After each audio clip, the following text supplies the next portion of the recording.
Good morning, evening and afternoon as well, why not? Today is perhaps keeping long hair in the summer is a bad idea Wednesday.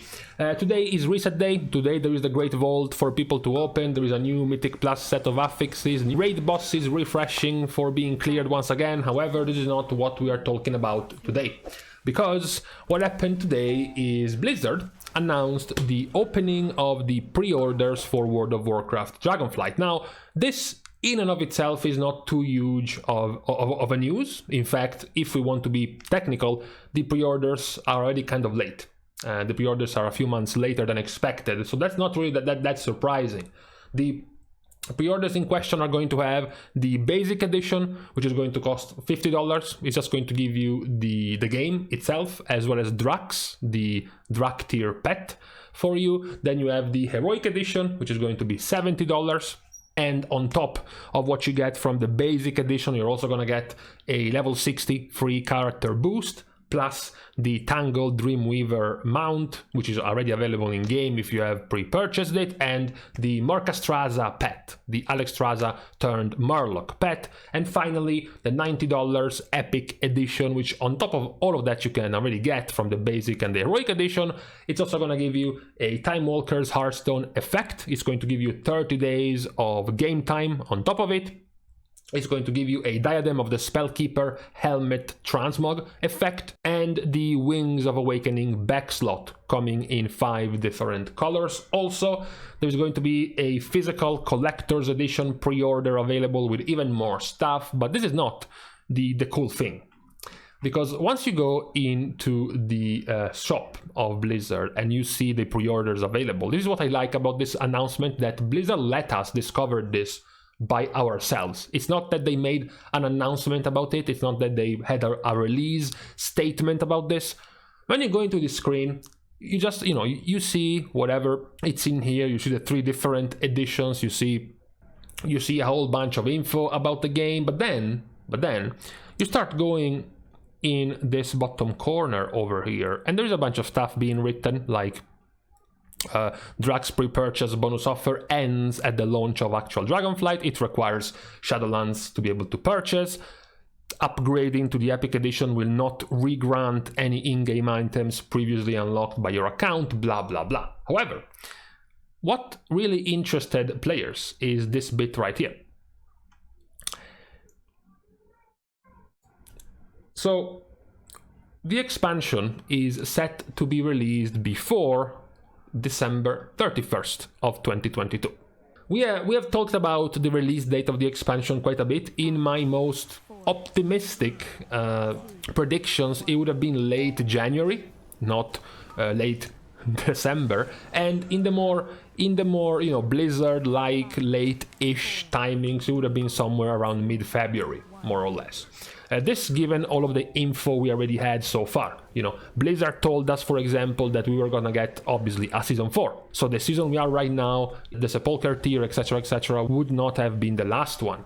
So we knew Season 4 is about to come. We knew, they also said Season 4 was going to be the shortest season. It was going to be a shorter season than the other ones. So 4-month, 5-ish month duration of Season 4. What we also knew on top of this is that Blizzard said that Season 4 was going to be released before the end of summer. So, mid-September, basically. Okay, fine. So, Season 4 comes out late August, right? Lasts for all of September, October, November, December, and then somewhere mid to late January, we get the release of the expansion. This was somewhat the possible prediction. However, the fact that it's been even here stated that it's going to come out even before that, even before this timeline, has surprised and in some cases worried quite a lot of people. Because of course people are putting together how early the expansion comes out with how polished, how much time the devs have spent on the game as, a signal of how complete the expansion is going to be. There are the more optimistic ones, the ones who are saying, oh, Blizzard is just pulling another Worlds of Draenor, right? If you weren't playing around that time, basically Blizzard outright, came out and said to the players that they were giving up on Warlords of Draenor. They were dropping basically the development cycle much earlier than expected to focus on Legion. So some players on the more optimistic side are saying, oh, okay, well, Blizzard just pulled out another Warlords with Shadowlands. We aren't even going to get a proper last tier. We're going to get a semi-tier in the form of Season 4 with just recycled stuff so that Blizzard has time to develop Dragonflight. That's the more optimistic side of things. But why? Why don't we look at the actual situation, right? Why don't we look at the actual expansions and the time they have had in the alpha and the time they have had in the beta? Because if this is true, so if we get the expansion before December 31st, from today all the way to the end of this year, essentially, we have 193 days. And it's not that the alpha is already out anyways, but let's just pretend that tomorrow the alpha is going to be out. So we get 193 days of this development cycle in alpha and beta for Dragonflight. We had Mist of Pandaria, whose development cycle for alpha and beta lasted about 220 days. And then you had Warlords of Draenor, which lasted for 244 days. You had Legion, which lasted for even longer, 277 days. You had BFA, which was the shortest one. It lasted 185 days. And then you had, lastly, Shadowlands. Shadowlands lasted a little over, once again, 200 days. So it looked like the average time for the alpha plus the beta of the previous expansion was in the realm of 210 to 220 days. So we are talking about 7 to 8 months of alpha plus beta. Considering if Dragonflight is to come out before December the 31st, then it would be barely above 6 months. So we are talking 1 to 2 months earlier than the average of the previous expansions when it comes to development cycles. And this is still, of course, assuming that we're gonna get an announcement about the alpha being out for Dragonflight very soon, basically.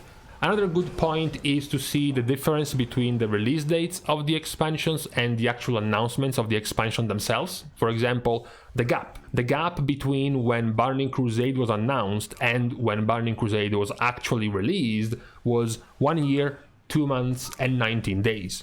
This 14 to 15 month gap continued for most of the expansions, actually. We had Wrath of the Lich King at 1 year, 3 months, and 11 days. You had Cataclysm, 1 year, 3 months, 17 days. You had the shortest one to date, which was Mist of Pandaria at just 11 months.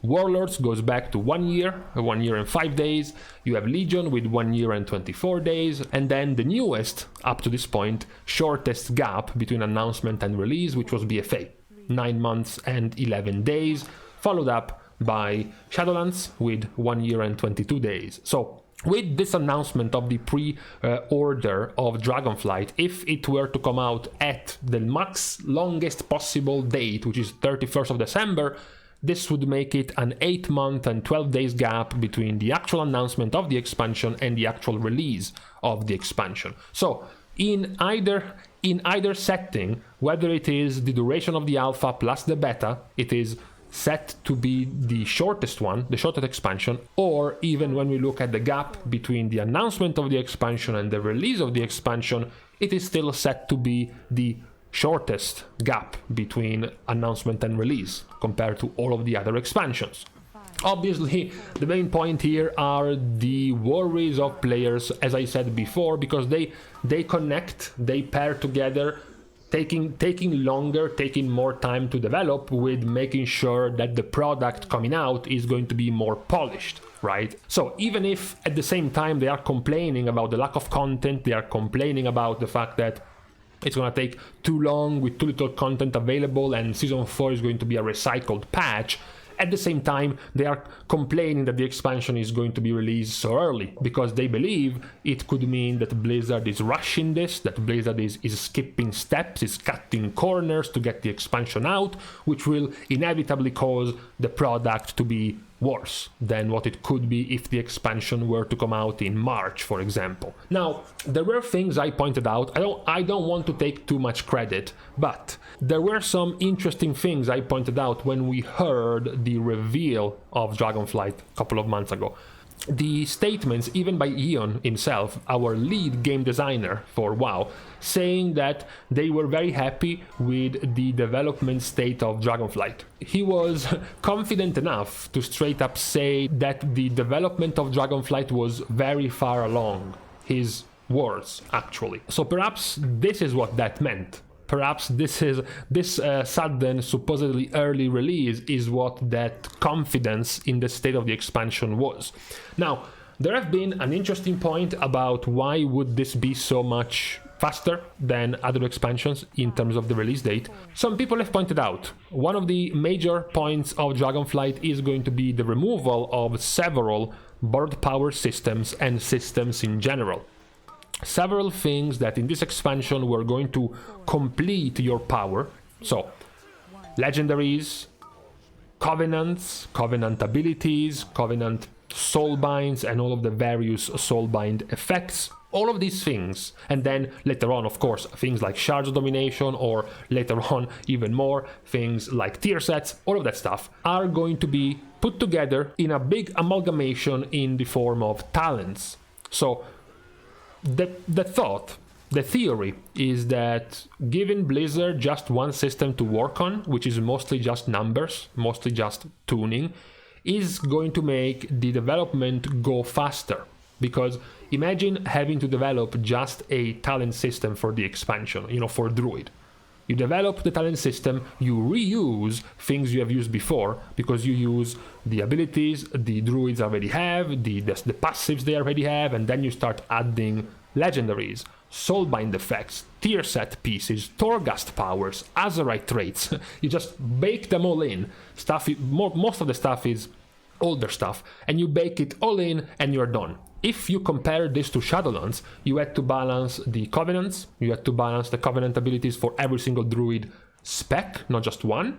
Then you had to balance things like soulbind effects, soulbind powers, again, for every single player using that soulbind, not just a single spec. Everyone playing with Theotar as a Ventier is going to be the same, whether or not you are a Ventier mage or a Ventier monk. And then the extra things later on of other borrowed powers like the tier sets or even the legendary effects. It is the theory, it is the possible thought that many of these things are just harder to balance and will take more time to make sure that everything is set. And as we have seen in Shadowlands, we still had plenty of people complaining about the power and the discrepancy in power and the one-sidedness of certain borrowed powers. For example, many times in this expansion, Nightfae used to be the to-go pick, particularly in Mythic Plus, right? So there is the theory that because in the next expansion most of the power will need to be balanced around talent trees, it is made easier to balance and as a result easier to develop, easier to tune compared to previous expansions. To finish this, it's also worth pointing out that it's not that Blizzard started developing Dragonflight once they announced it, right? It's not that just because we had the release date, the possible release date now, it's not that Blizzard only has 6 months to develop Dragonflight. It's just that the alpha and the beta will only last 6 months tops. That's the thing. Perhaps because there is so much less to balance, so much less to tune, there is also so much less things that players in the alpha and players in the beta will need to give feedback to. In the end, if we take into account that the same people complaining about this release date are also the people who say that Blizzard never listens, that Blizzard is going to ignore feedback, and that Blizzard is always going to do their own thing because they're stubborn and they're not going to listen to the players, then why would you complain that the beta is short and that with such a short beta, Blizzard is not going to take any feedback from the players? This was your take already. You were already convinced that Blizzard doesn't listen to its own player base, so why would you complain that the beta is going to be shorter? To you, it wouldn't change anything. I think that is the reason why. I have to look at this logically. I just think that they are convinced that given the systems available in Dragonflight, there is not going to be as much of a need to be put through a grueling, long set of testing from the player base. That is my only reasonable take, I would have to say. I don't see any other logical reasons. Even when I start looking at possible revenue streams, like maybe they want to move the release into a different quarter right, in the 2022 quarter, or maybe they want to spread the release of Dragonflight with the release of Diablo 4, but still, none of it sounds important enough to make sense to have this such an earlier release. I just don't think they would just force themselves to release an unfinished expansion for whatever reason, at the very least based on what we have seen so far. This was the take for today. The release of Dragonflight coming supposedly before the end of this year. Let me guys know what you think, of course. Let me guys know what you think of the release of this expansion, whether it is too late, whether you are confident that Blizzard can I guess follow their own timeline and get to a finished and polished released expansion, or if you believe that releasing it in December is going to not be enough time for Blizzard to finish tuning and tweaking the expansion. That's gonna be very likely the question that will ring around players' thoughts for quite a while before at the very least we start actually getting into the beta and actually seeing what Blizzard has done already. Because yeah, we are forgetting that all of this talk is still a big question mark because we haven't even seen the expansion itself, right?